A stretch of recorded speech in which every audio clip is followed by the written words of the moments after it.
final stage of the UAE Tour, the 6th edition, and 29 Celsius was the temperature, and a red-hot race ahead of us. Stage 7, destination Jabal Hafeet, a do-or-die mountain finish that would define the race. It's always the case. 161 kilometres in total. Jay Vine wearing the leader's jersey. Tim Merlier, of course, in green and possibly helping out or trying to Ilan van Wilde out on the course. But so many names could take advantage with just 37 seconds blanketing the top 10. This was the course that we took on. An amazing, sinuous run with that big climb at the end. Well, 2 intermediate sprints to attempt. Surely somebody would try something. Crosswinds predicted, and that's precisely what we got. It was frantic out there. 4 riders were up the road, Dillier and Rickert from Alpecin-Deceuninck, along with Manny Buchmann, the German champion from Bora-Hansgrohe, and of course Mark Stewart in that black jersey. But splits, huge fissures opened up in the crosswinds. No protection and no hiding place for some big names. Well, they were caught out. The likes of Louis Meintjes were in the wrong place, absolutely out on course. There were others as well that had to work very hard to get back in and back into contention. Simon Carr from EF Education was one of those. Meanwhile, Jay Vine was absolutely where he needed to be. There was a coming together again and then yet another split. It was mayhem. Well, all the while, our breakaway was up the road with an 8-minute advantage at one time. It was being pared back, and when the peloton regathered itself, we were asking our questions as to who would have burnt their bridges, who's put in too much to the approach to the big climb at the end of the day. Well, with Jabal Hafeet looming large, a man who'd done a great job was Ben O'Connor.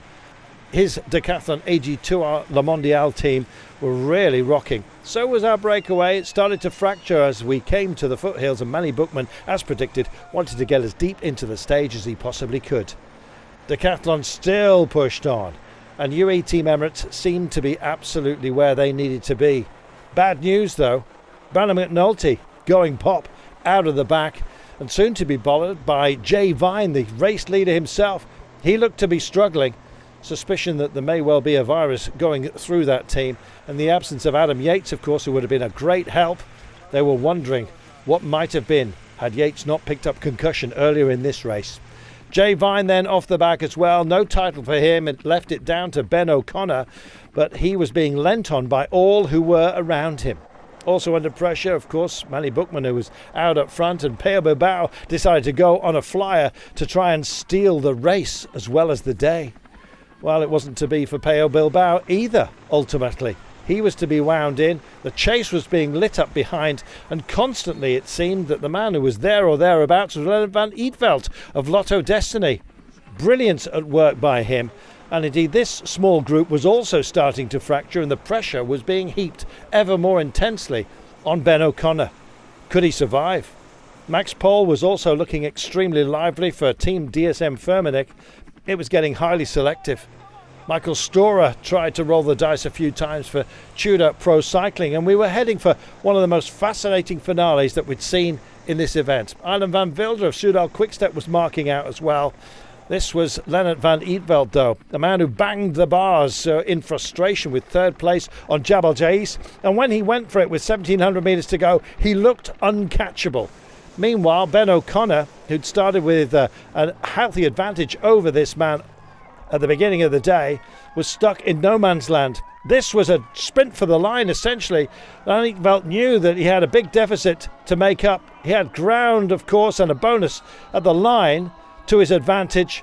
And there it was, sprinting over the line, not allowing himself a celebration until the very last. Pello Bilbao came through, looking very handy. So did Ben O'Connor, who picked up 4 bonus seconds. And in the end, the margin of victory overall for Lotto Destiny and Lennart van Eetvelt, he takes the title by 2 seconds.